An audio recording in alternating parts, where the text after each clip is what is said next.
Welcome, ladies and gentlemen, boys and girls, to another episode of the Vash Sky ParkCast. My name is Vash Sky, and I'd like to welcome all of you Skyliners and Sky Watchers. Thank you so much for coming on in here. This is one fantastic evening right here, filled with news, filled with updates, filled with all kinds of stuff going on in the theme park community, and we're here to discuss as much of it as we possibly can in our hour and a half that we have before Marvin's M4 Empire. At the conclusion of this show right here, we're going to be getting you on over to, I believe, an 8,000K live stream that he's hosting. So that's very, very cool. Awesome stuff. Cannot wait to see that. First, foremost, we have to bring up Juliet here with the 2 British pounds sterling. Evening, Vash Sky ParkCast Skyliners and Sky Watchers. Thank you so much. Very much appreciate that. Awesome stuff indeed. Oh, just a Dutchie right here. Looks like... Let me see if I can go ahead and bring this up right here. Let's see. Wondering if Vash enjoyed his membership gift. Must have been incredibly cool to experience the perks. Oh, really? Did I get a membership perk there? Oh, my goodness gracious. I shouldn't have got one, but apparently I might have. Maybe I'll get my answer when I catch on the replay. Have a wonderful evening and show all. Did we... that's very, very interesting. Not sure what actually happened there. Let me go ahead and get my producer extraordinary Disney Fan 55 in this conversation right now, because were we gifted a huge swath of perks here? Please, maybe you can go ahead and try this. I'm not sure, but you can certainly do the members only stream on Saturday with Mix and Sky and you, and it's going to be great. I really do hope I didn't miss anything, because sometimes YouTube won't, update or provide updates for early activity before a stream. And so just touchy. I have your wondering if Vash enjoyed his membership gift right there as my first in my selection right here. I don't know if anybody may have caught an earlier gifting right there. If you did, thank you so much, Shashtachi. Very much appreciate you. And I know it's very, very difficult for you to catch these specific streams at the time. So on the replay, it is, and hopefully you enjoy everything that we have to offer right there. And for any of you that may have received a gift on behalf of Shashtachi or anybody else that may have gifted and we are not seeing that, I want to go ahead and, well, first say thank you. And second of all, that does get you access to the Saturday 3 p.m. Eastern stream, Vash and Vixen, where we go over all kinds of theme park history.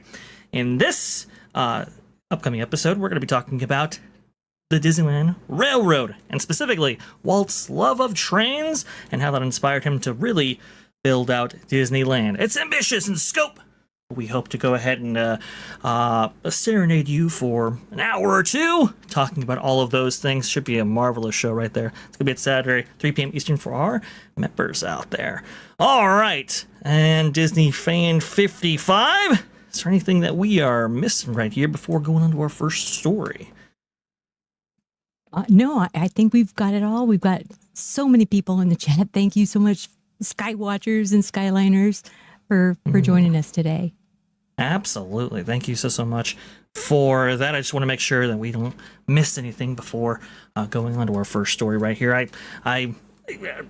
It's always irks me when, you have so much stuff that you can't possibly get to, and then, you go on a big story, you spend 30 minutes on it, and now you've had that person wait 40 minutes, maybe even longer. So I just want to go ahead and make sure on that. But let's go ahead and get to our first story, because it is a doozy, ladies and gentlemen, boys and girls. My goodness, we were just talking about this, Disney Fan 55. We were just talking about this idea that Disneyland is aggressively increasing prices, and it happens about once every single year.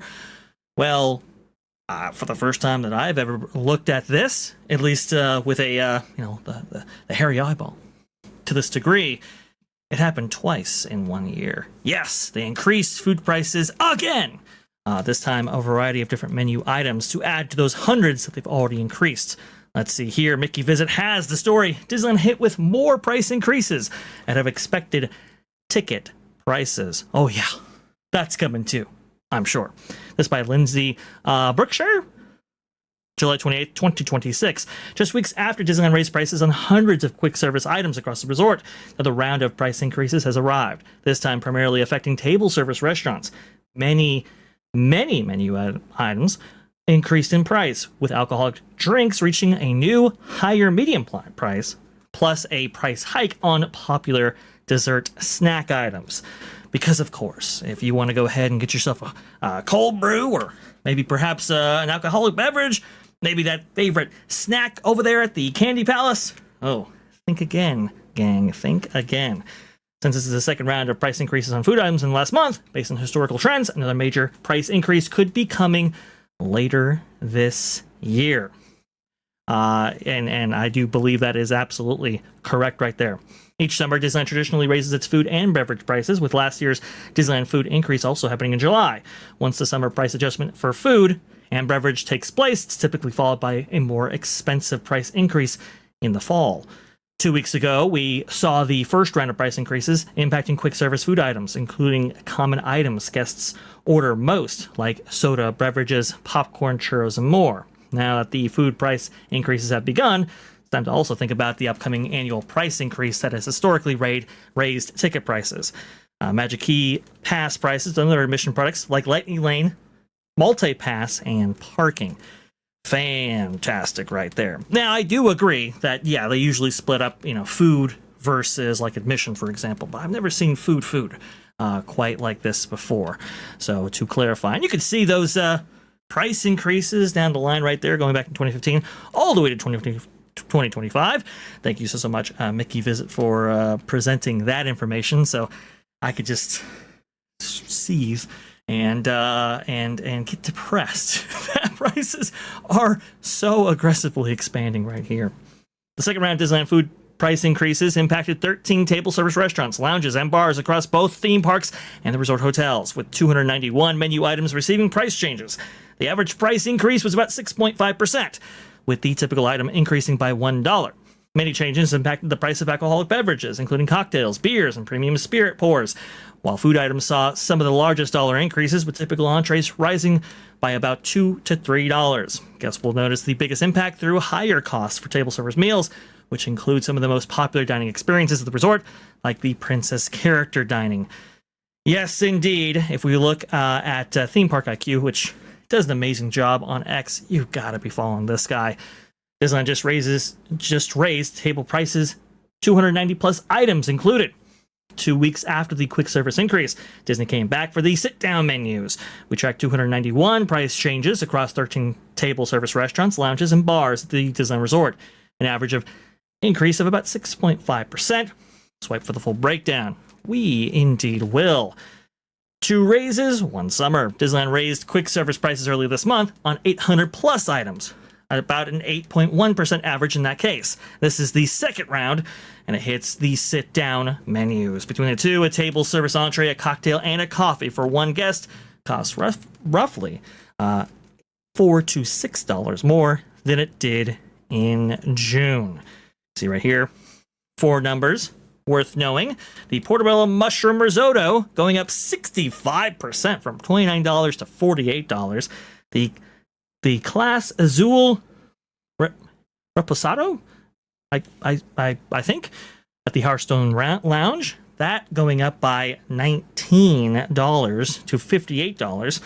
Coffee, tea, and hot cocoa up 15.8% at the various establishments: Blue Bayou, Cafe Orleans, Riverboat Terrace, and Carthay Circle, for $5.50. Of course, your sangrias, your Aperol spritz right there, also included in this. The big ticket reservations, though, you can see right here, World of Color Dining going up 8.9% for the adults, from $79 to $86. From children, 20%, from $44 to $53. So when they say, oh, you can get your child in half off, it's going to be great, and we're just going to go ahead and increase the price for all their services on the back end. You can see right here, Disney Princess Breakfast Adventures at the Tampa Rose, up 2% to $152. I do apologize. That took my breath away, which is why I hesitated right there. Let's go ahead and get on Disney Fan 55 for her commentary on all of this, because this was quite the doozy right here. Some items going up 65%. It's just absolutely bonkers. Please, Disney Fan 55, what do you have to say about all this? Wow. So some of them really, really went up. Some of the cake pops went up $1.20. I mean, they're almost $10 each. A lot of the snacks and candies and things like that, those went up quite a bit. $1.25. It really hits hard when it's a lower price item. But I mean, if you look at this portobello mushroom risotto at the Hearthstone Lounge, going from $29 to $48, 65.5% increase. Risotto is rice. If I was going to get risotto, I would just go to the chef's new, what is his name? Chef Gordon Ramsay. I'd just go to his restaurant and get that and some beef Wellington. But you know, I think it's going to become a real treat. Not just, oh, we're going to go there and we're just going to do it. And a lot of these things here, especially the cake pops, you know, $9.49, things like that. A lot of those things are more for like an Instagrammable moment or maybe a special thing. Oh, that churro toffee, $9.49. It's so good, but that's a lot. So you may see families, maybe what we do is kind of split things, just take a bite and go on, not getting 5, 6, you know. We're talking, you have a family of 6, you know, maybe 4 kids and 2 adults. We're talking $60 for a treat. Yeah. That's not even a meal. That's a good point right there. I do see a lot of sharing going on right there. So perhaps the volume of some of the spending right here actually goes down because it's just like, hey, look, listen, we can't necessarily buy a slew of treats for the entire family, 1 per person right there. Let's go ahead and split some items right there, which is a shame. Families shouldn't have to do that, but I mean, the company needs capital now more than ever, and unfortunately, it comes at the expense of us who are visiting their parks. It's just, it's not good. Don't like that at all. It's most unfortunate right here. I do believe KTLA had a little bit of update as well. The changes affect cake pops, like Disney Fan 55 was saying, cupcakes, cereal treats. Those are Rice Krispie treats for all of you out there. Caramel, apples, cookies, and candy with an average increase of 9.5% on all those items, which is, I think that's greater than the price of inflation if my math is correct right there. I haven't checked, though, the Consumer Price Index in a little while. The median increase was $1 per item, while the largest jumps were $1.70 for both milk chocolate peanut clusters and peanut brittle. And, you know, the freshly made candy or peanut brittle or, you know, chocolate confectionaries there in the Candy Palace, actually made by cast members on site. I know they have switched to a lower quality chocolate. We covered that story actually some months ago. So it's like, okay, we're probably getting worse quality, but hey, you're paying more now. No good, Disney 55, no good at all. No, and it looks like the biggest, now a lot of them now they're saying, you know, a cocktail is about $20 now, but it said Theme Park IQ said draft beer took the steepest single jump from, you know, at Lamplight Lounge, different latitude 33 venues like that, went from $12 to $15.75, 31.3% increase on a draft beer. So I don't know. It's going to be real expensive to get drunk in the parks. You know, maybe that's what they're trying to cut down on. I don't know, but that one took the big hit. It's a high margin item already. That's kind of the crazy thing about it, right? It's not like drinks were cheap to begin with, and it's not like they don't make money hand over fist on them already. But it's like we have to squeeze out just a little bit more, you know, like the. Like when you're squeezing that lime out there, you just got to squeeze just a little bit more. This is that, but at a corporate scale, which is most unfortunate. And again, for every single, you know, hit that they have at entertainment, like for example, Toy Story 5, cresting well over $1 billion at this point. There's always like a Mandalorian and Grogu, where they just lose their shirt, or a Moana, and so it mandates that they actually squeeze even more blood of that stone, which is most unfortunate right there. You can see some of those confectionaries right there. Food at Disneyland was able to catch all of those confectionaries with their appropriate pricing for 2026, reflecting this increase over there at Disneyland's Candy Palace. Just most disappointing. I don't like this at all. I understand that they have to, start climbing now. Maybe not for this quarter's numbers, but certainly the quarterly figures attached to the Q1 fiscal year 2027, which starts October 1st, right there. They want to go ahead and increase in the readiness for that. And I do believe we're about to hit our Q4 numbers for this year for Disney. I do believe the earnings call is next week, and so we should be hearing an update on that. Is it Q3?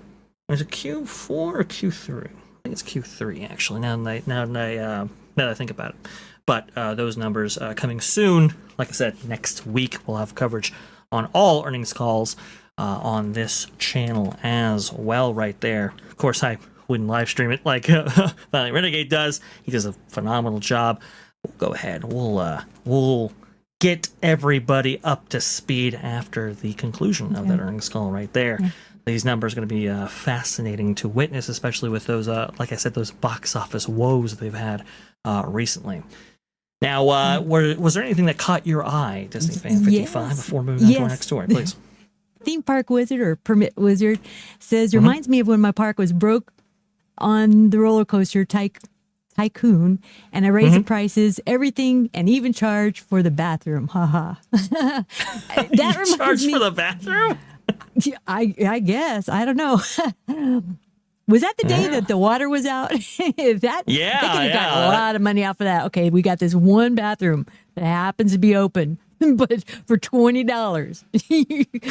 Or we can sell you a couple $1 diaper, adult depends or something. I don't know. That's true. That's a fair point right there. What that reminded me, I'm sorry, was after the shutdown, the 420 some days Disneyland was shut down, brought back, opened up, and you park at Mickey and Friends parking structure, and they had no shuttles. It's like you're walking like a mile or something. I mean, and it's hot sometimes, and it's very long, especially when you go back to your car and you've got this huge long walk. And then during all that, before they actually you had no shuttle still. You had to walk back and forth. Kids, people that were, handicapped, etc. I can imagine. At that time, they actually had the nerve to raise the parking prices during that time. Was wild. That was so crazy. The massive walk, and if you guys have ever seen this before, you're basically walking the outer edge of Disneyland from its entrance gates all the way to the Mickey and Friends parking structure, which is adjacent to it, yes, but it is quite the walk right there. And so when those tram services were down in the reopening effort for the Disneyland Resort, starting, I believe, late April of 2021, they actually increased the price of parking. So for your privilege of trekking all that way, we had to actually pay more, not less, for the privilege. And it was crazy. I'd never seen the company do that before. And so when I saw that, the whole nakedly greedy thing that they were against or opposed maybe 10, 15 years ago, we're just going to throw that out the window now.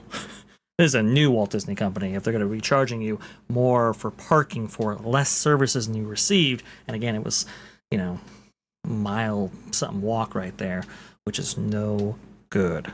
Oh my goodness gracious. You can see right there some of those confectionery treats right there that we were talking about before. Again, lower quality chocolate than what they used in the past. And that's most unfortunate because I like those treats. I like the chocolate right there. Look at that. Doesn't that just make you so hungry? And I remember, we'd usually get the toffee, and it's hand done and you can see them doing it. And I remembered we just got so used to it because Disneyland's our home park. Went in the early 2000s to Disney World and we're like, okay, where's the bag chocolate? Where's all the chocolate? And they're like, what? And they're like, well, the Snickers and the whatever's over there. M&M's are over there. I'm like, no, where's your chocolate? Where's your confectionaries? They go, we don't make it here because of the humidity. So it was real interesting at that time. But Yes. it's definitely a craft for sure. But Absolutely. I think too, 21 Royal with cheese says this is not a treat. This is highway robbery. And I think with Disneyland, Yeah. I think you have so many, magic key holders that I think they live close. So they may not eat at all. They don't eat. They don't buy stuff. Some of them don't ride. They just literally take in the vibe. And then Right. you have that Twilight ticket where people are coming in, 6:30 or so to closing. They probably are going to eat well. And then like we do, just eat just enough to get by, to get your in and out on the way back home, so they've got to make money off that. They have to make money off these treats and food items. It's becoming a luxury to sit there and eat. But I do agree. I'm not a foodie at all. It's just, that's just going to get me by. I don't want to waste a whole lot of time since, we're out of town. So it's not like we get to go every day, but they got to make their money somehow. They gotta make the money somehow, and that's the thing, right? I love how you bring up the vibes, not rides mentality of maybe the magic key holder as opposed to maybe your average Walt Disney Worlder. It's very important to bring that up because you look at Disneyland's pricing and it's super aggressive, and that's one of the reasons is because the bulk of the money is actually coming from Disneyland Resort are going to be made off of those concessions and so forth, those those quick buys and all of that, versus Walt Disney World. They make so much money hand over fist on those resort stays, DVC, and everything else that the relationship between how aggressive they are and their pricing for food and so forth, it's a very different thing. As opposed to Disneyland. And I do agree with you. It's kind of like, okay, well, if you're charging this much for some of these restaurants, I'm going to go ahead and put this up on screen right here. This is a continued commentary from Theme Park IQ. It says right here, venue leaderboard ranked by average percentage increase across every repriced menu item. Riverboat Terrace coming out on top with 9.5%. Cafe Orleans not far behind it, 9.2%. Again, that's $40 for chicken there. Hearthstone Lounge 9.1%, Blue Bayou Restaurant 9%, Magic Key Terrace 7.3%, Carthay Circle Lounge Restaurant 7.3%, and everything else below that. I look at this leaderboard and I look at these offerings that they actually have at their high class restaurants. And I say that in quotes. And I just look at that and I go, why would I pay that much for that quality of food when I can maybe perhaps now go to Gordon Ramsay's newest restaurant opening at downtown Disney, where you can have his signature dish, his beef Wellington right there. Even though it's $75, still the quality of that food, I'm sure, is better than whatever Cisco can provide within the Disney Resort. Am I off base on that? No, I don't think so. I just think, also our favorite was always Cafe Orleans. If we went, we'd usually go and split something and get, palm frites or something. And they don't serve those anymore. They were $7. And I'm like, okay, we'll charge more. You make them, charge more. Charge me $20. Just let us get the palm frites. Nope, can't do it. But some people were also mentioning that not only with the price increase, they did change out some of the food items.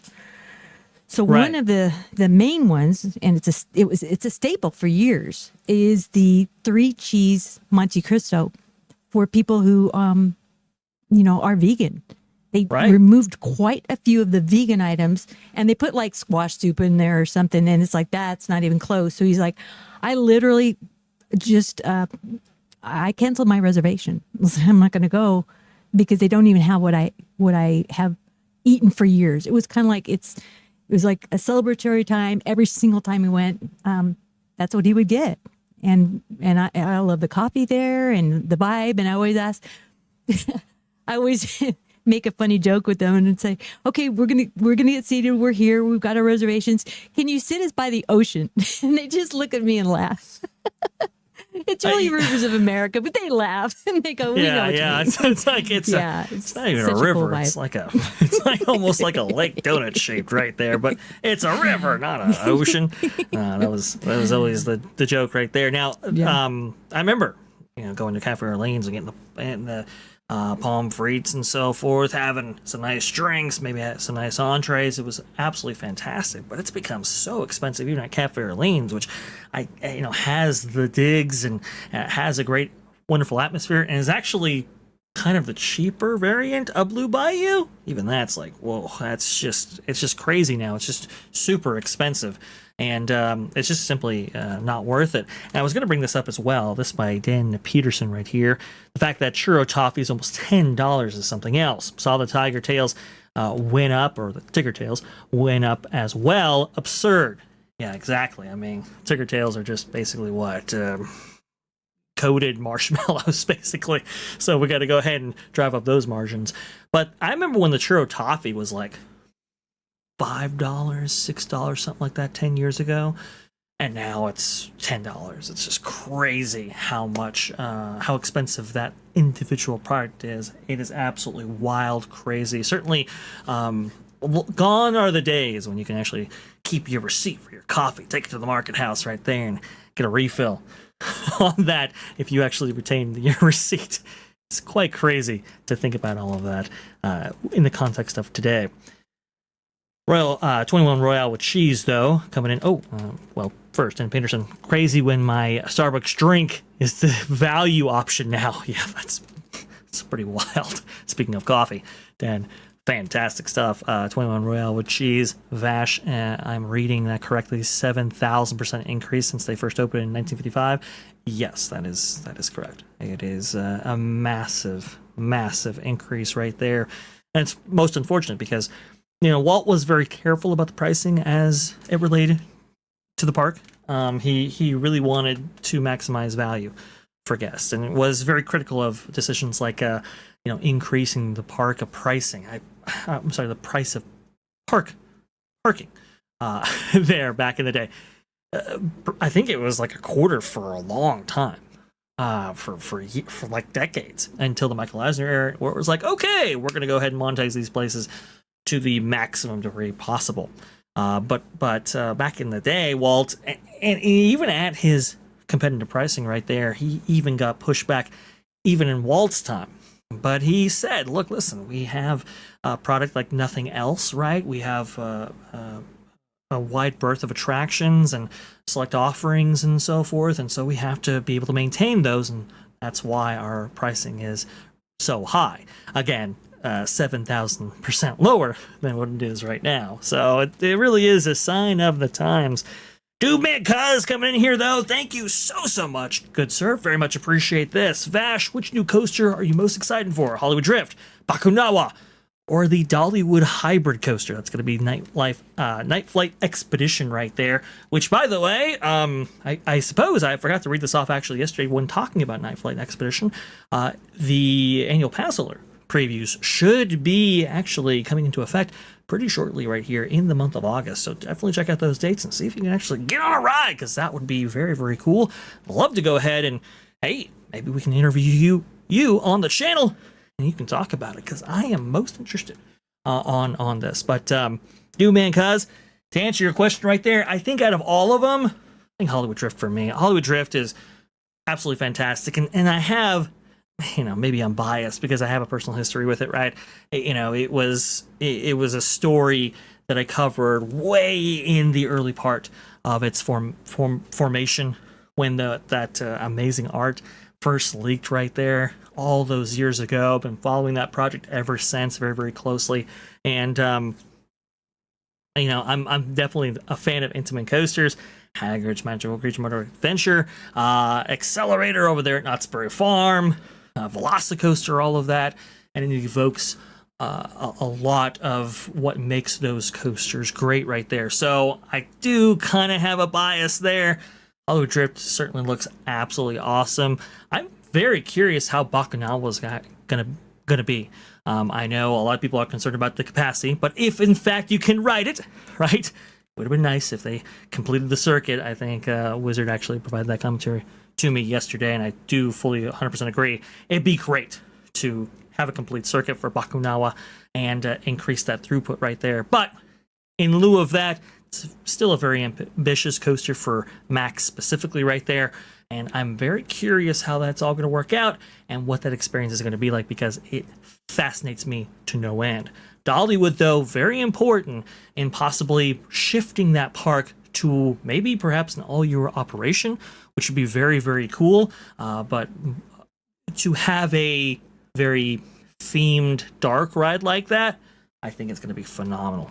I can't wait to hear what people have to say about it right there. Pam Epson coming on in here. Hey, come on in. Thank you so much for that.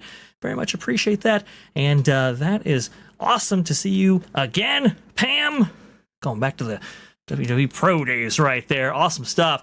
O2RR, I can't do Crazy Coasters rides anymore. For you, though, are you with Vash, or are you more excited about the other two?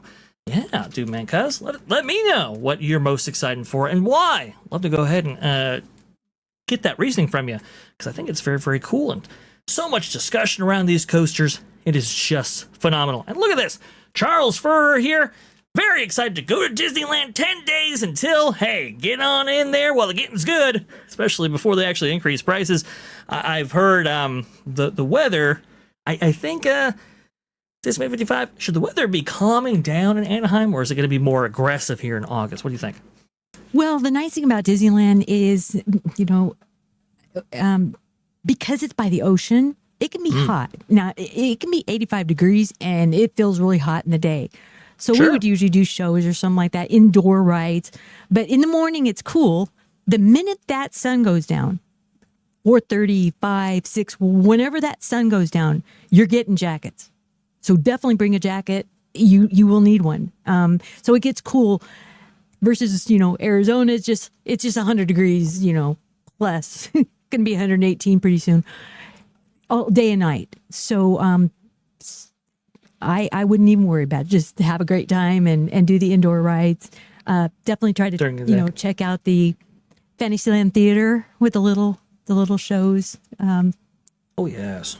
Those are really cute, Yeah, the Royal Theater over there at the New Fantasyland area, right outside the castle gates right there. It is phenomenal. Definitely check that out if you are there early enough, which I think you should be if you're going on down there.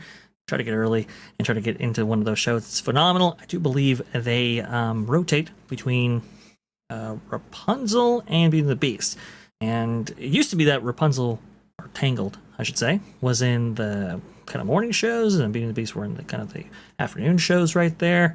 I don't know if they flip-flop or whatever. Just check your show times. Both of them are phenomenal. You won't be displeased by either of them. Sometimes. I catch both. There you go. You got that Walt Disney Audio-animatronic right there, which is very, very interesting. But I do, if you love your Disney history and so forth, and especially Disneyland history, definitely check out that pre-show right there. We're going to be talking about pre-shows, actually, coming up here on this program. It should be a lot of fun. So, Charles, good luck, and let us know. Dude, man, cuz coming back in here, though, I'm with Vash because I've seen Hollywood Drift built. It's really amazing how they have crafted it along the hillside. Yeah, and the photos, the video of Hollywood Drift does not do that coaster justice. It's massive. It's huge. It's really, really big. I mean, I thought I had a good understanding of it because I had seen so much video footage of that coaster, even worked on some video footage, compiling these B-roll packages for you guys and everything like that. And definitely a big shout out to Ivan, Theme Park Wizard, and others who were able to catalog its construction. Very, very cool stuff indeed. But I thought, oh, okay, hillside right there, pretty decent sized coaster. Should be very, very interesting. When actually seeing it, though, in person, whoa! It's massive, huge. Stu-Man Cuz, I do appreciate your opinion on that. I do agree with it as well. I agree with him. It'd be interesting. It'd be an interesting poll. Everyone could put in maybe into the chat which ride are they most interested in riding. Oh, that would be very, very interesting right there. Let me see if I can actually get that going right here. So let's see. We have coaster most excited for. All right. Most excited for. And then going off of the amazing Dude Man Cuz, let's see. Let's do Bakunawa. Bakunawa. Hopefully I spelled that right. Night Flight Expedition, I do believe. Let's see right there. Expedition. And then we have Hollywood Drift. All right. Let's go ahead and get that poll going right there. We don't do polls very often, so let's go ahead and do it right now. Boom. Right there. Let's see which ones everybody goes Fantastic. with. Fantastic. Hopefully it went through. I think it did. Well, while that's generating, Uncle Salty told me, do apologize, $4.99. Hi, Vash! Great show as always. Thoughts on Montezuma reopening at Knott's? Yes, very, very excited for that right there. I know it's been, I think, delayed, which is most unfortunate because it was testing with riders right there, so everybody was really excited, and I was really excited. Again, that was one of the first stories, actually, that I ever covered on That Park Plays. Way back in the early days when we used to do those roundups right there with all kinds of content creators like Lorena and all of that, Culture Casino. It was fantastic. But I was covering that night and day, and one of the big issues back then was, hey, you know, they Knott's Berry Farm, they took this Schwarzkopf coaster apart right there, and it was like, there's no movement. And the suspicion was that the vendor that they actually went with, the people that they actually contracted to do that work, may have done some of that improperly, and it became a big deal right there. A lot of people were expecting lawsuits and all of that, and work did stall for years. And now it's back on. The new trains are on. They're testing all the time. So I cannot wait for Montezuma's. Montezuma, the Forbidden Fortress, I do believe it's called. I almost called it by its old name right there, which, funny enough, is actually relevant today. So it was revenge. It's a thing right there. But so glad to get that coaster back, and I do like the multi-launch system right there, where you don't quite know if you're gonna like launch backward or launch forward right there. Add some great variety and some suspense. So that is super, super cool. Can't wait. Uncle Salty told me, thank you so much for the patronage. All right, let's see right here. O2R, you weren't joking about the lack of live streams between Pro Show and Vash's show.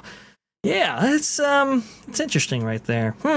Maybe we should do something about that. Indeed. Do more. We want more Vash. I know we want more. Everybody wants more Vash right there. Well, we have, visited Disneyland right there. We took the train on in, but now we've got to be sailing the high seas for a story that was pretty crazy, actually. I must say so myself. I couldn't believe the headline right here. And wow, wild. Spanish authorities investigating alleged crew member poisoning aboard the Disney Dream right here. This by Justin Hermes over there at mickeyblog.com. Spanish authorities are investigating after a female crew member became ill last week aboard the Disney Dream. She subsequently accused another crew member of poisoning her.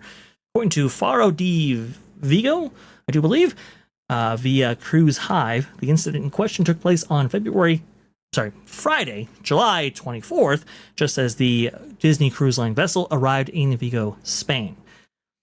Let's see right here. After falling ill, the crew member, who is an Argentinian national, was treated on board, where she told medical personnel that her water bottle had been tampered with. Later, she was transported to Fatima Hospital for further treatment. After being discharged from the hospital, the crew member filed a complaint with Spain's national police and claimed that she had been poisoned. She identified a fellow Disney Dream crew member as the potential perpetrator. After the crew member made her complaint, the Spanish Civil Guard boarded the Disney Dream and began its investigation. At that point, authorities took the water bottle in question to determine whether someone had tampered with it. According to Faro de Vigo, authorities may be specifically checking for chlorine, which is quite surprising. The alleged poisoning incident occurred as the Disney Dream was on a 7-night voyage from Barcelona, Spain to Southampton, United Kingdom. And from what I understand, that sailing concluded today, at the time of this writing anyway. There's no indication that the incident disrupted regular cruise activities in any way, which was pretty absolutely wild. My goodness gracious, you would never have thought that, a Disney Cruise Line would include maybe perhaps some tampering to this extent right here. The allegations are horrendous. Disneyland 55, this one took me by surprise right here. I suppose any place you go, there are risks, but Disney Cruise Line, not a good headline. Man, talk about drama in the workplace. I mean, that's scary. That's really scary. Absolutely. And I know you have a lot of international people that do work on the cruise lines. It just makes you wonder, was he trying to kill her, just make her sick, and, or was he trying to get some evac going so they go, turn around and go back or something? It just raises a lot of questions if that is true. I guess they got the water bottle, and so they're testing it, but I don't know what the end result was, but that's a crazy allegation there. Absolutely. Oh boy, Rock Blizzard. Well, what do you expect when you got a cruise run by mice? Yeah, I mean it's certainly a Mickey Mouse operation, right? But no, it doesn't matter where you are, and usually like if you're rating the various services that Disney offers, right?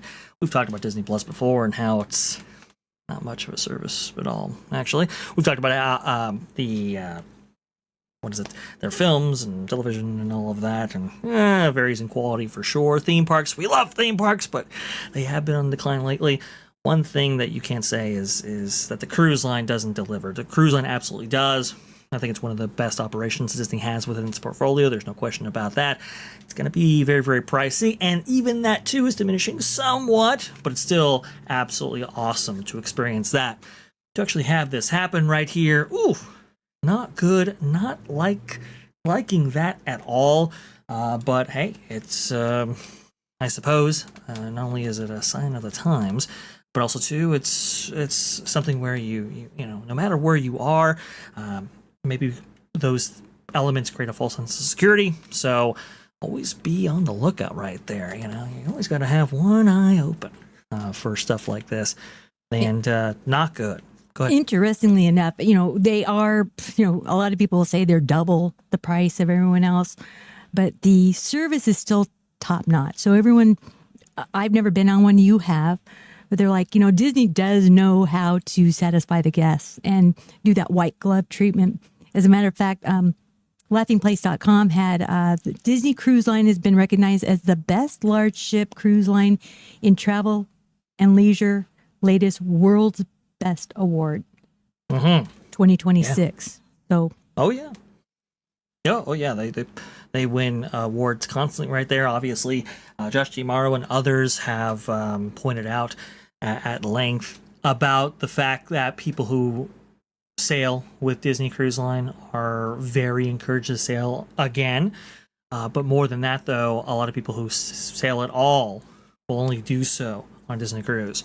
That's in their data, that's in their research right there, which is a pretty phenomenal stat line, of course, and a pretty engaged audience for sure. And that's why Disney is aggressively increasing their fleet. I actually do believe we're going to get a lot of updates potentially on maybe fleet expansion when it comes to D23, so look out for that for sure. I think they just announced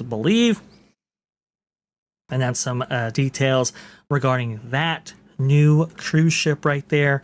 So obviously it's a profit center for them, but it's also been part of some controversy, especially with the Adventure. Actually, we've covered that at length before, but remember that one of their first cruises were actually canceled right there, and that wasn't good for the people that were stuck in Singapore for all that time. Ooh, yikes. You also had incidents involving, port in San Diego right there being raided and all of that. It's pretty wild. So hopefully some of this drama can be mitigated in the future. Here we go. Speaking of cruise line, though, very interesting article coming out from The Wrap talking about all the implications of this new NBC Universal Comcast split that we've been talking about at length on the various programs. So obviously we went over it a lot on Theme Park most recently, so I won't belabor the point right there, but they did have some very, very interesting commentary included in this Wrap article right here. However, for the purposes of our thoughtful observation, I want to go ahead and talk about this. Let me go ahead and see if I can actually bring this up right here on my end and see if I can bring in some additional commentary for us. This is from the Wrap by Lucas Manfredi. Is NBC Universal really a buyer after Comcast split? And how this article starts is pretty benign. I mean, it's basically a bunch of speculation, really, from industry insiders, Wall Street analysts, and the like. Some interesting commentary, though, included in that, like the possibility, for example, Sony might actually partner with NBC Universal at the end of all of this. I suppose that's one of the biggest players that might be interested, and obviously the player with enough scale to actually take on an NBC Universal, which is very, very interesting. Obviously, they have worked before right there, because I think Sony has distributed for them internationally in some regard, or something like that. I can't quite remember, but NBC Universal might take on A24, which, according to one analyst, I'm not quite sure if that would necessarily happen, but I suppose. I think the other big noteworthy acquisition that NBC Universal might be able to make is for Take-Two Interactive. Obviously, they have Rockstar under their belt, the developers for Grand Theft Auto, that series, Red Dead Redemption, BioShock Mafia, NBA 2K, and all of those amazing IP. That's very, very interesting. I'm not sure exactly if NBC Universal could take something like that on, but we all know that GTA 6 is going to be like the biggest game ever when it actually comes out. All of these things very interesting. But at the very end right here, I think the most remarkable quotes are included. While the theme parks business has experienced softness, some of which has already bled into Comcast's third quarter results, Mike Cavanaugh touted a long runway for growth in that area, citing the opening of its Universal Kids Resort in Frisco, Texas, and its plans for a new United Kingdom theme park, which is slated to open in 2031. The second media executive said that they expect NBC Universal, by the way, the second media executive is referring to an executive who doesn't want to be named, they expect NBC Universal to invest heavily or aggressively in its theme park and experiences business, noting that they could explore joint ventures similar to Universal's Beijing Resort in order to bring down operating and construction costs. This is very interesting because we were very worried about the possibility that they might be slowing down with these investments. But people like Jared, people like Theme Park Wizard, actually, Jared from Capture the Magic, that is, both saying, hey, I think projects are still on the table, and there is evidence for that, which is very, very cool. But this other media executive saying, yeah, they're going to double down, triple down, that's very, very good. But what are the wider implications even beyond their current theme park investments? Goes on. Activate Consulting CEO Michael Wolf added that an expansion into cruises could be a natural next step to extend their theme park franchises and capture more share of consumer leisure spend, end quote. Cruise lining with Universal. Oh boy, that is one thing that I've been hearing about for years as rumored.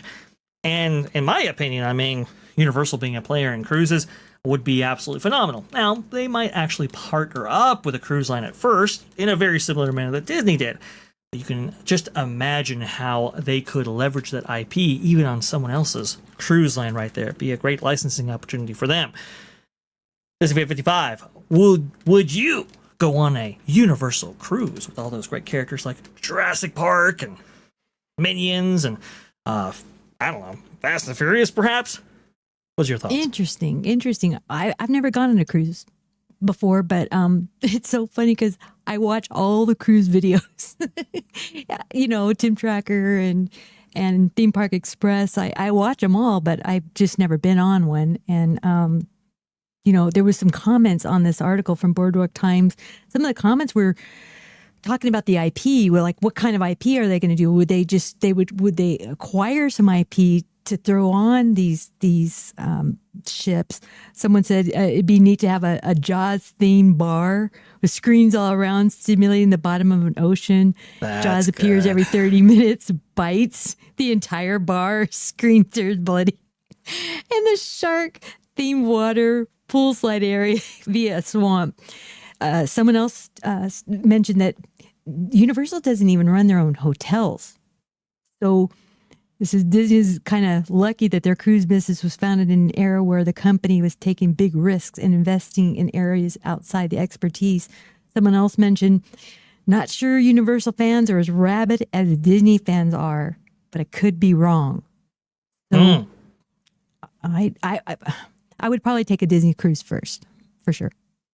Oh, I see. Okay. Well, what if it was competitively priced?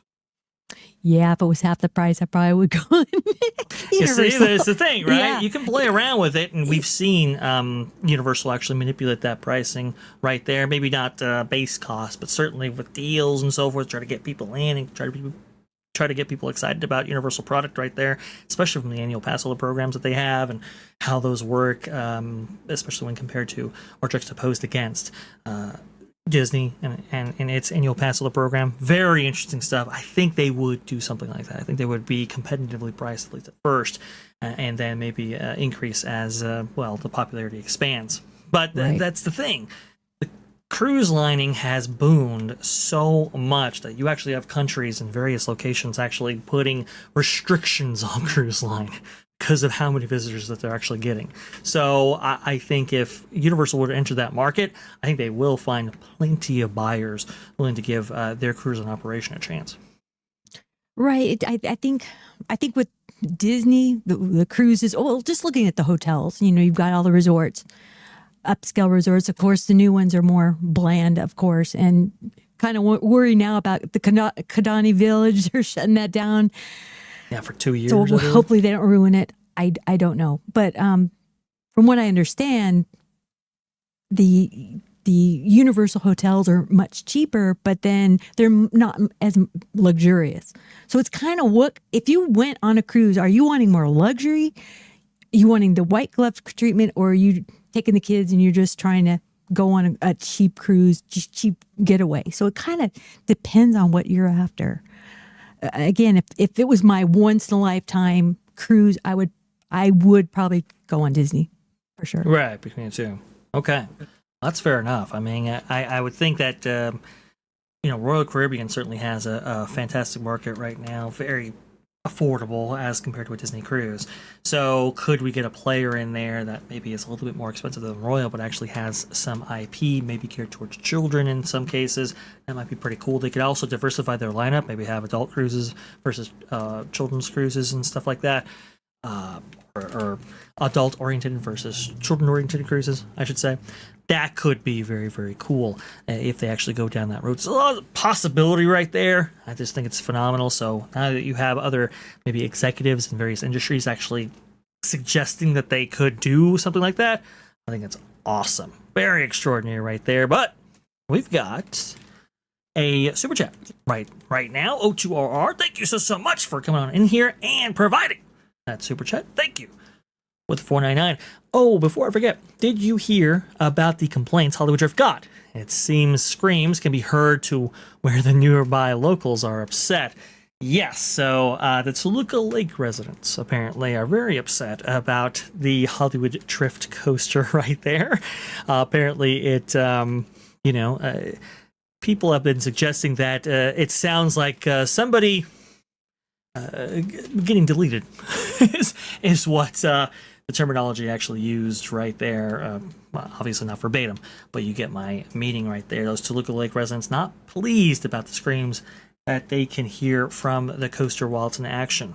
And I think the LA Times wrote an article, and I think they've written more on that, suggesting that Universal should have done even more, I do believe, which is kind of crazy because Universal did a lot in order to mitigate sound and travel, and they're actually still doing that right now. Part of this testing, I do believe, is to find out what noise they should be concerned about, and you need guests to do that.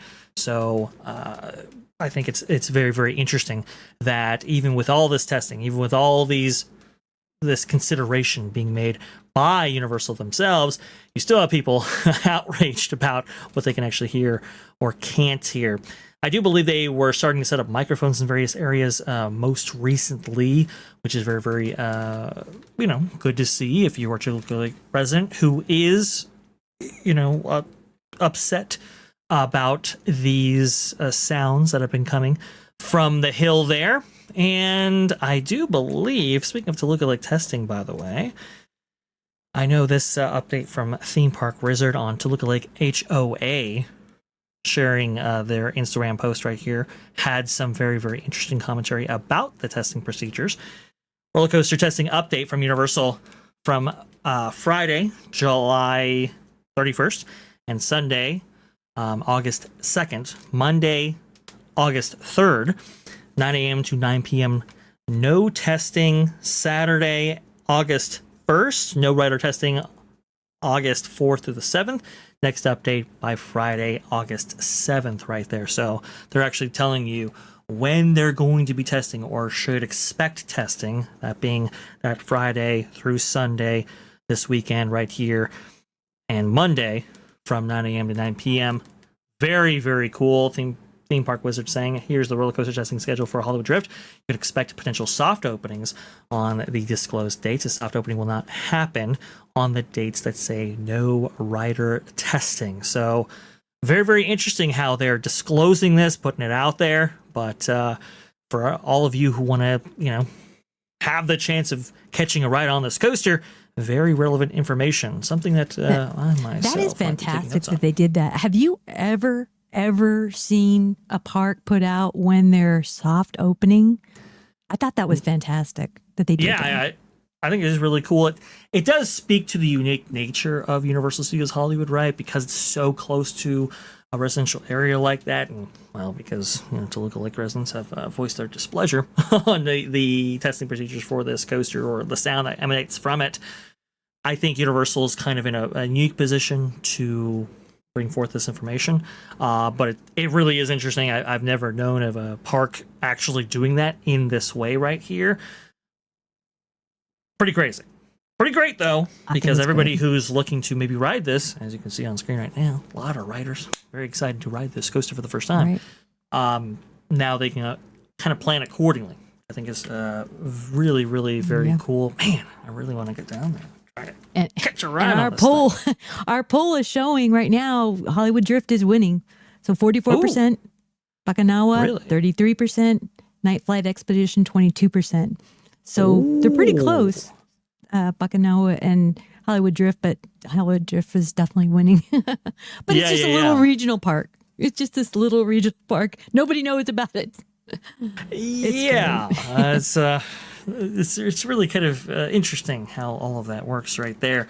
No, I think Hollywood Drift certainly has every single eyeball is on it, at least from a theme park enthusiast standpoint, certainly a coaster enthusiast standpoint. Everybody's looking at Hollywood and seeing what this is all going to be about. Now, some people might be foregoing their visits only to visit in Orlando because it is coming there, but still, you want those credits, you got to go to Hollywood, and I think that's pretty cool. Kit Kat coming in here saying, so ridiculous. The noise will just become background noise for them. They won't even notice it after a while. Same happens for those that live next to the railroad tracks or an airport. I do believe Theme Park Wizard was telling me that the flight path of the Burbank Airport, that's the one north of Universal Studios Hollywood right there, the flight path for that airport is in such a manner that the Toluca Lake residents, I think, get traffic both coming in and going out of that Burbank Airport. And obviously, if you've lived next to an airport, you know how disruptive that can be.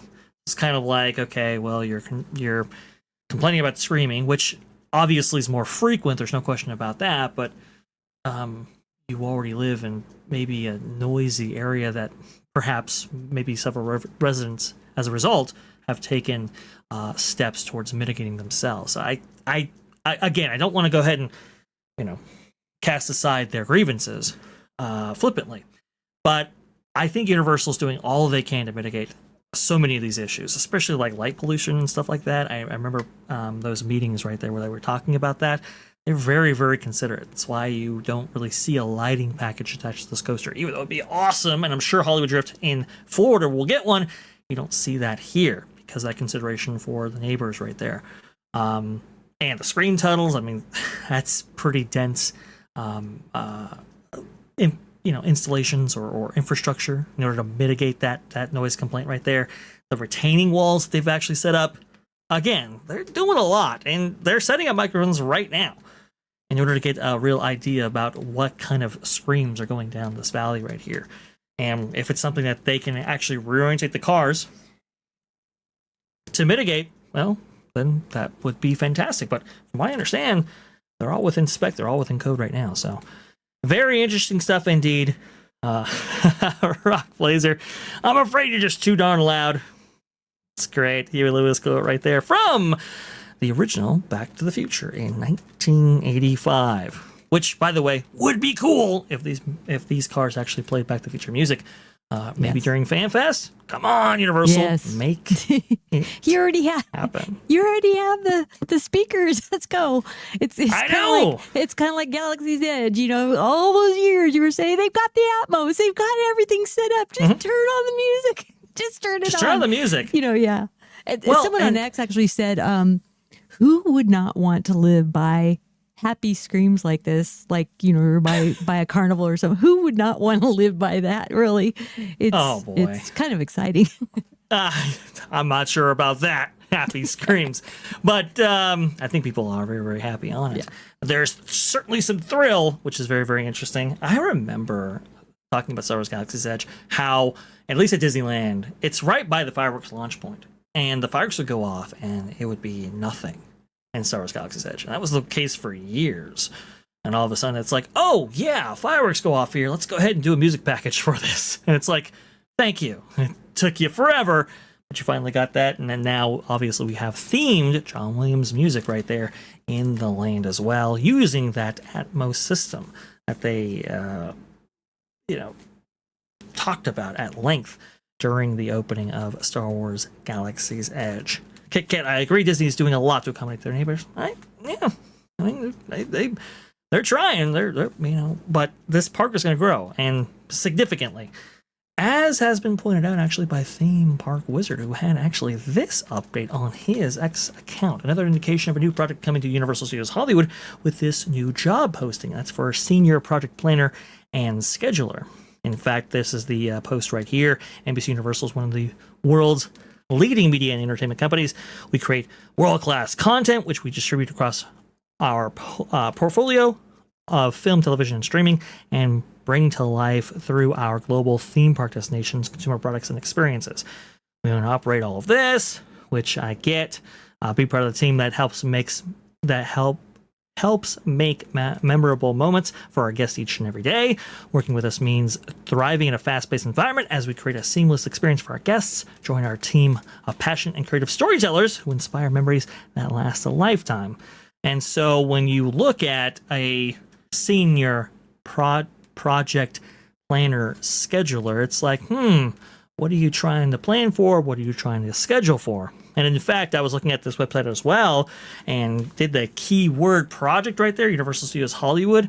You have technical manager, project, senior project planner scheduler, project controls engineer 2, project, senior director of projects, senior show producer.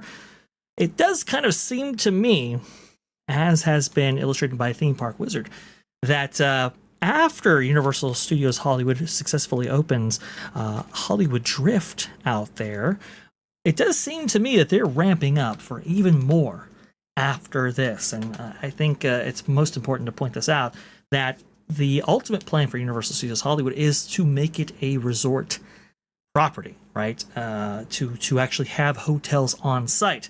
And, they obviously to build out this park to do that. But more than that, though, when it comes to building out the park, obviously you need additional infrastructure, and you want to go ahead and maximize on that return on investment. The only way you can really do that is by having resort hotels, something that, Disneyland has been a little bit negligent at over the last few years. But for Universal Studios Hollywood, they certainly want to capitalize on that increased demand. And part of that is by creating a hotel for this specific, upcoming resort or park in Universal Studios Hollywood. I do believe 2 are on the menu. Now, plans change, obviously, but, first of all, you have that entrance theme park hotel project that is certainly moving its way through. A lot of those plans have already been developed, so we're just waiting for the key to turn on that one. But there's also a value hotel possibly coming. Very, very cool. Yes, Stan Peterson, wasn't there a rumor around a hotel in the City Walk parking lot? There was no rumor. It was an absolute thing that they were pursuing. Just got held up, but they are still pursuing it.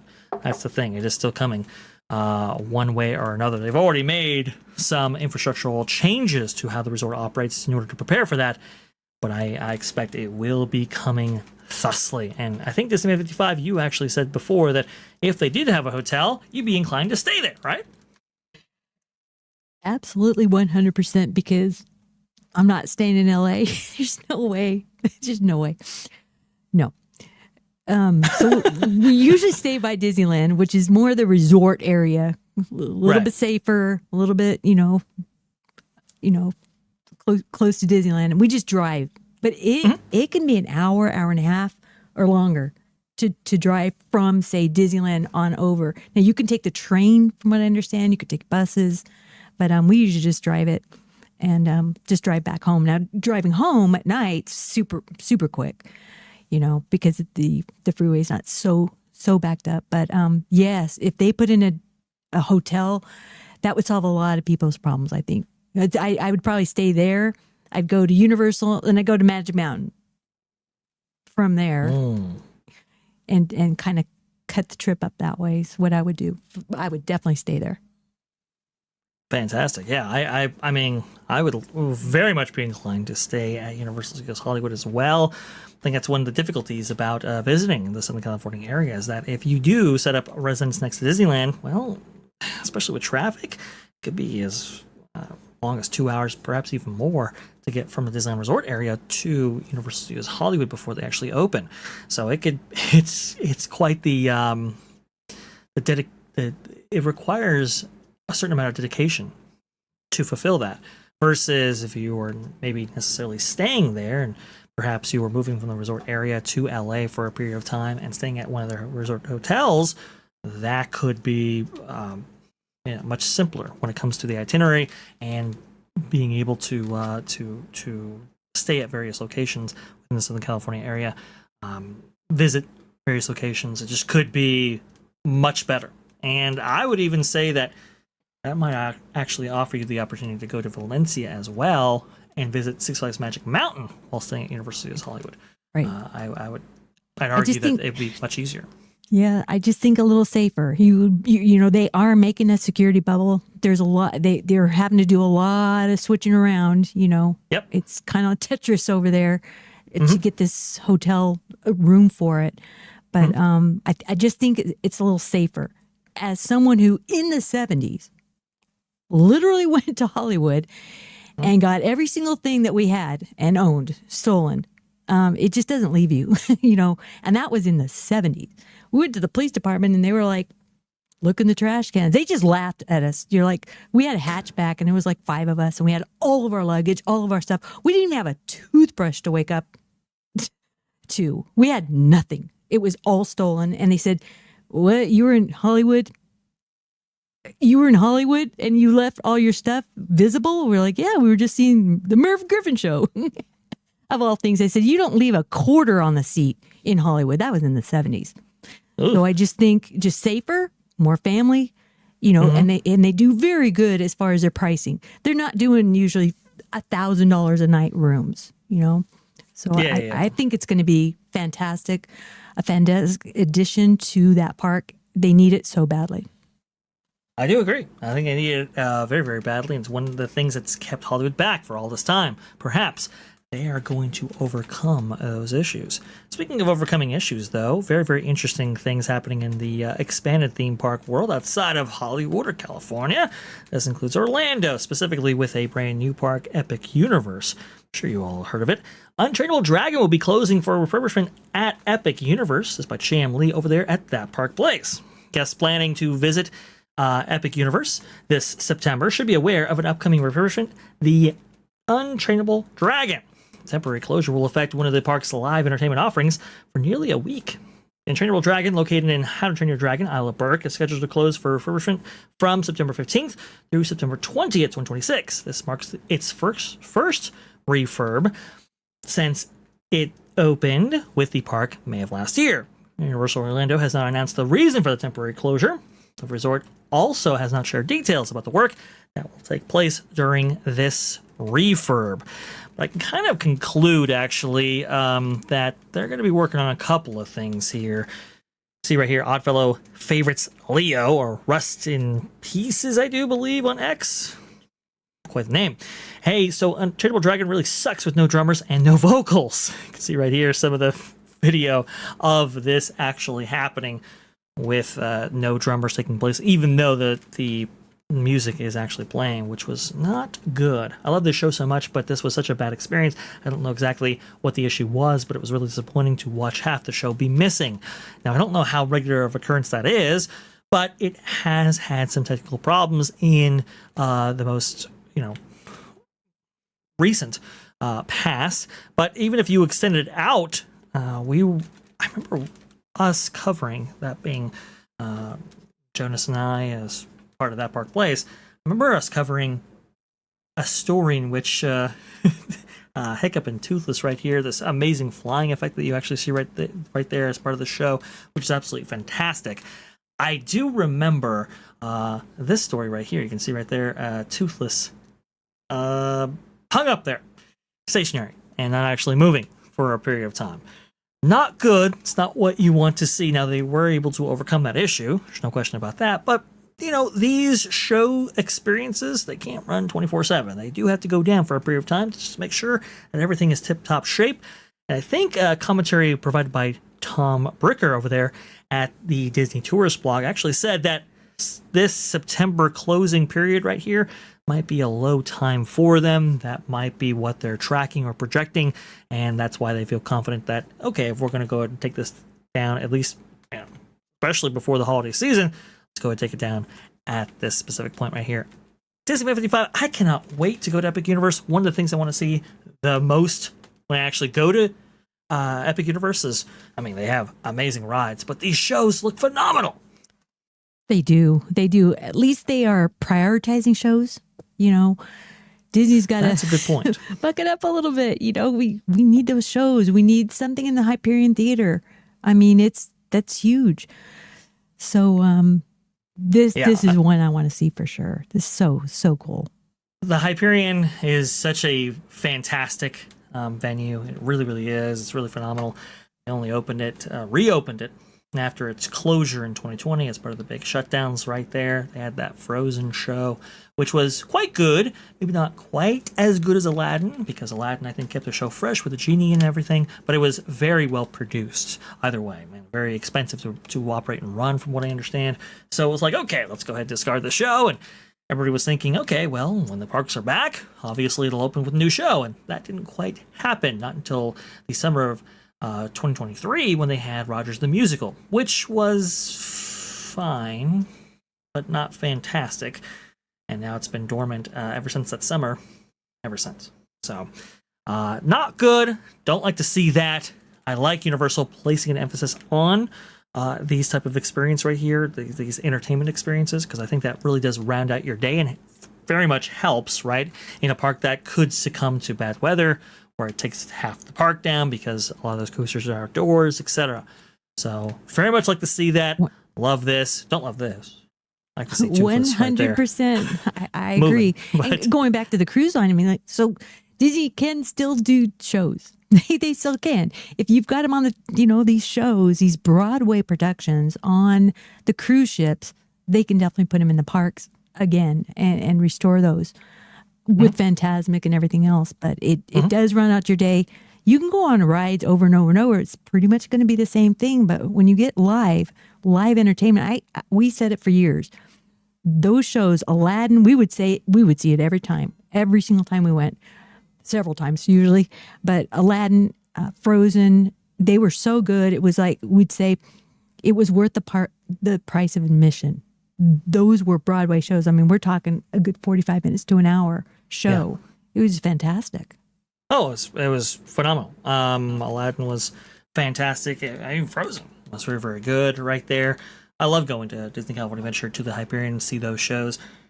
I also loved the Fantasyland Theater when it had shows as well. Now, it's been filled by Bluey, which might not be everybody's cup of tea, but I think that Disney California Adventure, especially because it's so relatively strapped for attractions versus Disneyland, it really does provide that additional entertainment that park needs and rounds out your day. And I would say is actually a big part of the daily ticket for that specific theme park.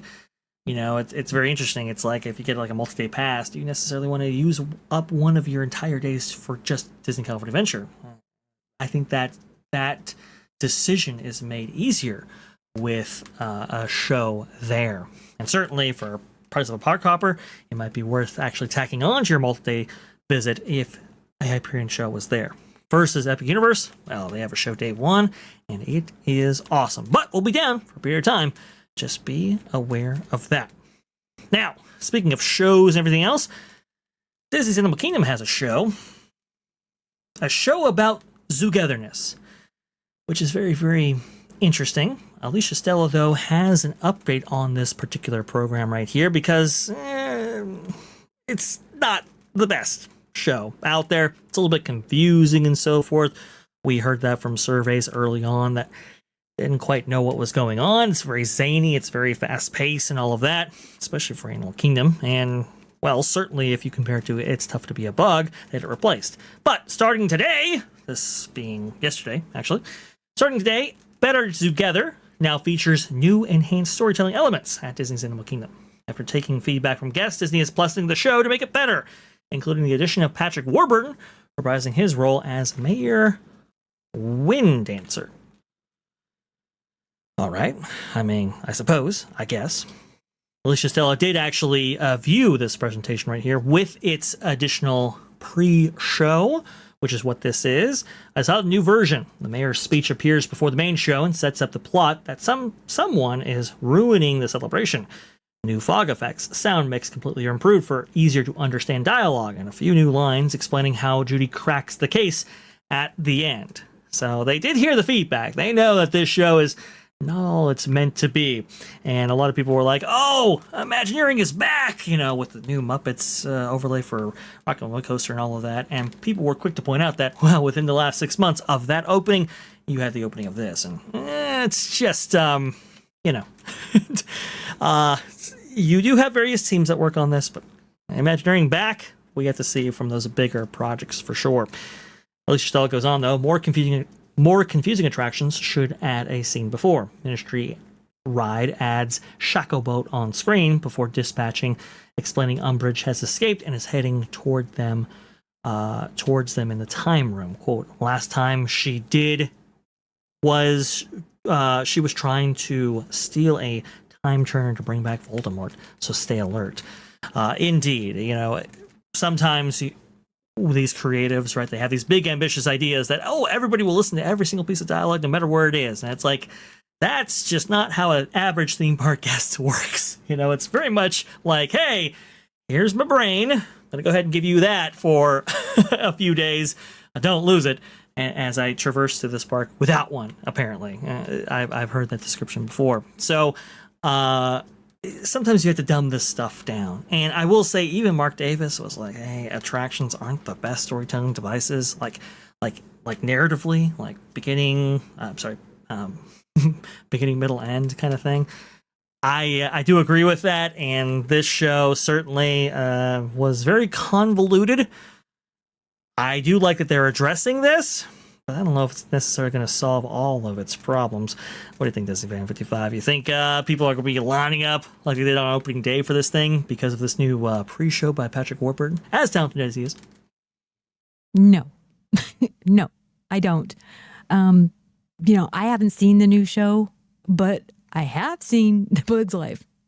It's tough to be a bug, and that's hard to beat. It just went with Disney's Animal Kingdom, you know, under the tree. It just fit. Yeah. And I think that, you know, I understand Zootopia is a huge franchise. I think, kind of like Tiana's, it needed its own ride. It needed its own dark ride or whatever they wanted to do. But I think they quickly threw it in, took out, it's tough to be a bug, which is tough to beat. And I think it was probably for merchandising, and throw him in here. Then, okay, now we can sell more of these toys. So another kind of ruined ride when you should have just given it its own and increased capacity for the parks. Yeah, the thing about it is I think Zootopia is actually a very, very good franchise. I had no problem with the IP actually taking a precedence as a replacement for It's Tough to Be a Bug. I just think it's not the best use for it. And the way they actually use it here, I just don't think it's how you can properly leverage this IP, especially when we're hearing like Shanghai, for example, right? So many residents actually coming in from around the world just to see that version of the Zootopia land they have actually out there. You would have thought that they would have invested more heavily into the Zootopia brand by, bringing a big new ride to life. And I understand it was before the box office returns of Zootopia 2 were out there when developing all of this, but it's kind of like, man, this is a big franchise. This has obviously got a lot of heft to it, a lot of enthusiasm for it. You really got to strike while the iron's hot. Is this the best way we are doing that as a company? I don't think so. So it's just kind of strange the tack they made with this, replacing It's Tough to Be a Bug. I get it. It's an aging experience, right? And as Dan Peterson actually points out, yeah, it scared the kids. Show's actually pretty cute. I get it. I understand, but it's like, I don't know if I would have used this IP. I think it could have been better leveraged elsewhere. And they still might. It's just not the best showing for a Zootopia attraction that has been so wanted for so long here in the States. So the big question now everyone has is this Avatar going to go into Disneyland? DCA is it going to go in there, or are they going to say nope, we're not going to do Avatar, it's not big enough, we're going to go Zootopia? A lot of people don't like Zootopia because it's kind of like Toontown. Parts of Toontown, it can be very hot. I see. In areas. Some people don't like it, some people do, but it'll be interesting to see. Maybe D23 will announce it. DCA certainly needs a few more naturalistic type settings right there. I think Avatar certainly fits that bill. Not completely, but much to a greater extent that Zootopia might. So I get it. I do think that the urban area that whatever attraction is actually going in at that top end of Hollywoodland at Disney California Adventure might be better served by some more urban architecture as offered by Zootopia. And what I saw in Shanghai looks absolutely outrageous. I think it would be a nice fit right there. C'est la vie. I think they're going in the Avatar direction, at least from what we've heard, and we'll know a lot more after D23. I think they will be forthcoming with some more details about what's going on in the area. I do think it's going to be Avatar, so expect more Avatar news relating to that. But very, very interesting discussion. There's no question about that. I'm with Disney 55. Dan Peterson says, I think we're going to get a swap announcement, Zootopia and Hollywoodland and Avatar and Simba. That would be cool. That's what I would be advocating for. We'll see if that actually happens, though. Rock Blazer here. It's an unfortunate thing because Hoppers actually would have been a perfect replacement for It's Tough to Be a Bug. Yes, I do actually agree with you. And it would be something that would be small scale, and obviously, the company wouldn't have to spend a tremendous amount in order to get Hoppers in there. Obviously, according with their with the box office recently took place with Hoppers, it's like, okay, I think that kind of fits, and would have been a good replacement. But c'est la vie, we went with Zootopia instead, which even Joe Rohde has had problems with in the past. Dan Peterson, technically not a swap announcement. They never told the exact location of Avatar and DCA. How interesting indeed. I think they kind of did, though, with the monsters, closure. I think they did. Yeah. But technically, you might be right. They have to do that parking structure first. I mean, this is a long way off. Correct. Yes, absolutely. Yeah. It's a great point. I'm glad you included that. Project. It's a long way off because of that Eastern Gateway project, like we said. I think that's a very, very noteworthy commentary. And very, very important to include in this, because, I mean, when you look at DCA, right, I think the big emphasis, especially right now with, I mean, the Marvel box office looks pretty tremendous with Spider-Man, maybe perhaps with Doomsday.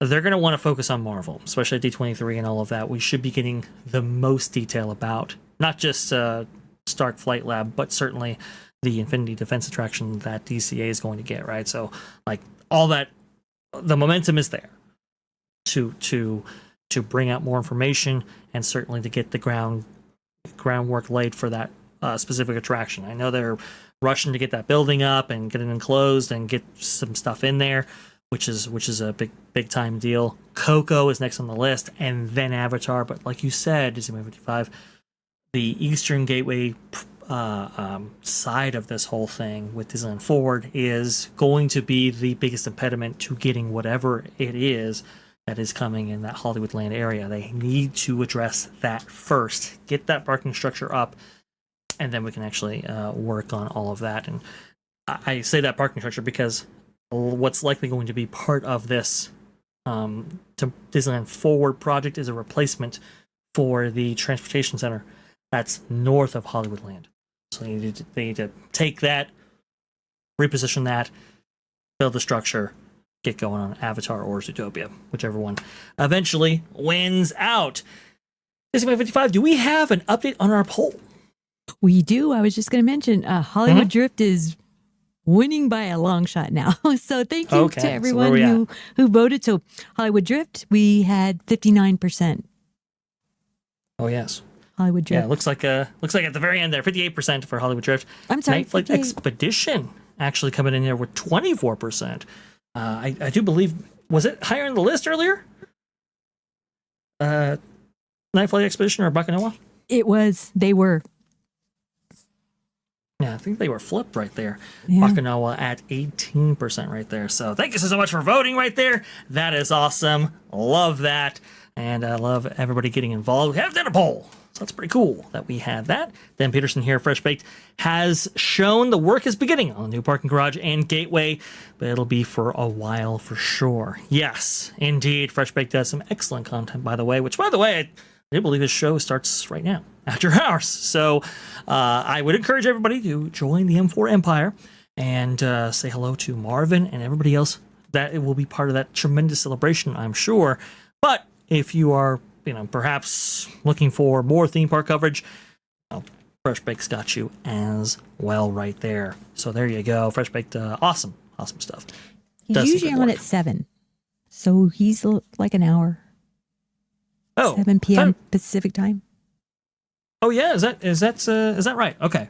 Yes. Maybe he's during while Marvin's on. Not sure, but Fresh Baked, he's got his regular Thursday night program as well. Does some great reporting, and that should be a lot of fun. I've been showing up late to everything today. Don't worry, blah blah blah blah blah blah. Do believe we just like you coming in, and we enjoy your viewage, no matter if it's on time, late, whatever. We just appreciate you. And I want to go ahead and appreciate all of you out there. Thank you so much for coming on in here and joining us for this tremendous show. Awesome show. Hopefully you learned something. Hopefully you took in a lot of this news that I didn't see a lot of people talking about, but I thought they were important stories. I think it's always important when, a show like Zootopia Together Forever so closely after opening, they're already retooling it. I think that's very, very interesting. The fact that Universal can get a cruise line, that's huge. A potential poisoning on the Disney Dream, that's wild. And a price increase. Hopefully that rounds out the coverage for all of us, to all of you right there. By the way, this Saturday, 3 p.m. Eastern, for all you Sky Watchers out there, that's right, all of you people who are green, joining us in the chat right now, you have indeed special access to our Vash and Vixen program at 3 p.m. Eastern on Saturday right there. You definitely want to join this program because it is all about Disney's love of the railroad, the trains, and so forth. It is phenomenal. Going over the histories of the CK Holiday, the EP Ripley, talking about his backyard railroad, the Lily Bell, all of that and more, maybe some Viewlander stuff in there. Should be great. Should be a whole lot of fun right there. I cannot wait to cover all of that. I think it's going to be very, very cool. At a certain point, we actually have to talk about Tom Fitzgerald and his retirement right there. Got to work that into the schedule. We'll work that in next week for you, because it's going to be very, very interesting to lead up to certainly the D23 Expo. Also, too, we have earnings call coverage next week as well. That's going to be fantastic to go over with you all. Vixen Sky 007. See all the members on Saturday at 3 p.m. Eastern for Vash and Vixen. We'll be talking about trains. Members, welcome. Indeed.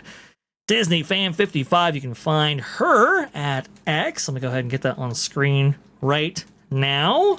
Let's see right here. Come on, Disney Fan 55. Let's go. Come on. There we go. There we go. Boom. I haven't bookmarked this myself, so I can bring it up to you quick like. But there you go. Disney Fan 55. You can go ahead and follow her on X, producer extraordinaire for our show. Doing a fantastic job, I will say. Here you go. Here's her link in the chat. Because it's learned a new word Disney. today. What's that? Viewage. Oh, viewage. Yeah. Gotta have some viewage right there. People, some viewage. Yeah, your X account certainly demands some viewage. It's Disney without the E. Why I want to go ahead and include that link right there. But thank you so much, Pam Epson, Juliet coming on in here, Vixen Sky, of course, absolutely. O2RR Peterson, I'm sure Freedom Seeker is out there. Thank you so much for your continued support throughout all of the history of the Vash Sky ParkCast. Just a Dutchie, of course. Erica from Erica and Rafting, Park Wizard, Dude Man Cuz. Everybody, thank you so much. Oh, Uncle Salty told me, O2RR. All of you out there, thank you for supporting this channel. Again, it is going to be earnings call coverage right here. Oh, actually, I have to set the redirect right here. Hang on a second, guys. I gotta make sure that everybody gets on over there to the M4 Empire. Here we go. Boom! They're live right now, so we'll go ahead and redirect. 8,000 celebration. Yes, it's 8K subscriber celebration, which is absolutely fantastic and phenomenal. Congratulations, Marvin, on that one right there. Fantastic stuff. Cannot wait to get to be part of this. Well, at least view this celebration. I think it's gonna be phenomenal. Freedom Seeker, I knew you were in there. Kit Kat, you were in there too. Thank you so much. We will see you all later, and remember, folks, the sky is the limit. See y'all later.